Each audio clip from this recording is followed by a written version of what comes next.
corak kehidupan dan hasil budaya manusia pada masa praaksara Indonesia. Secara garis besar, zaman praaksara dibagi menjadi zaman batu dan zaman logam. Zaman batu.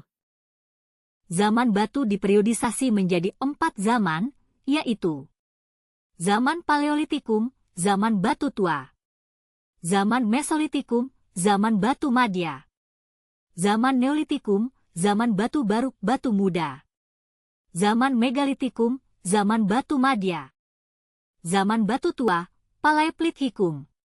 Zaman Paleolitikum berarti zaman batu tua. Zaman ini ditandai dengan adanya perkakas yang terbuat dari batu yang masih kasar, sederhana, dan sangat primitif. Hasil kebudayaan Paleolitikum banyak ditemukan di daerah Pacitan, Jawa Timur, dan Ngandong, Jawa Timur. Untuk itu para arkeolog sepakat untuk membedakan temuan benda-benda prasejarah di kedua tempat tersebut, yaitu sebagai kebudayaan Pacitan dan kebudayaan Ngandong. Zaman batu madya, Mesolitikum. Zaman Mesolitikum diperkirakan berlangsung pada masa Holosen awal setelah zaman es berakhir.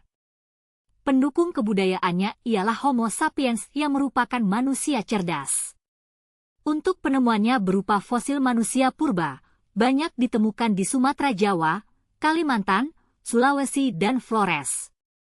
Ciri kebudayaan Mesolitikum tidak jauh berbeda dengan kebudayaan Paleolitikum, tetapi pada masa Mesolitikum manusia yang hidup pada zaman tersebut sudah ada yang menetap sehingga kebudayaan Mesolitikum yang sangat menonjol dan sekaligus menjadi ciri dari zaman ini yaitu kebudayaan Kyoken-Modinger dan Abruzos-Roche. Zaman batu muda, Neolitikum. Zaman Neolitikum merupakan perkembangan zaman dari kebudayaan batu madya. Alat-alat yang terbuat dari batu yang telah mereka hasilkan lebih sempurna dan lebih halus disesuaikan dengan fungsinya. Hasil kebudayaan yang terkenal di zaman Neolitikum adalah jenis kapak persegi dan kapak lonjong.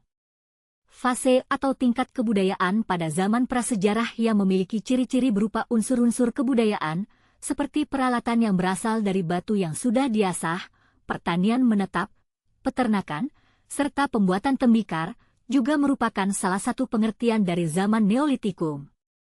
Hasil-hasil kebudayaan utama dari masa ini antara lain zaman Megalitikum, batu besar. Berdasarkan bahasa Yunani, kata Megalitikum dapat dibagi menjadi kata mega, yang berarti besar, dan lithos, yang berarti batu. Perkembangan zaman batu besar atau zaman Megalitikum diperkirakan sudah ada sejak zaman batu muda hingga zaman logam.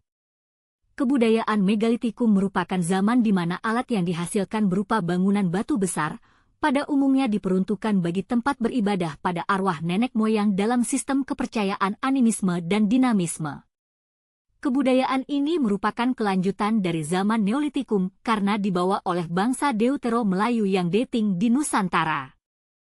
Kebudayaan ini berkembang bersama dengan kebudayaan logam di Indonesia, yakni kebudayaan Dongson. Bentuk peninggalan-peninggalan zaman Megalitikum tersebut terbuat dari batu besar yang pembentukannya sesuai dengan kepentingan upacara tertentu. Zaman logam.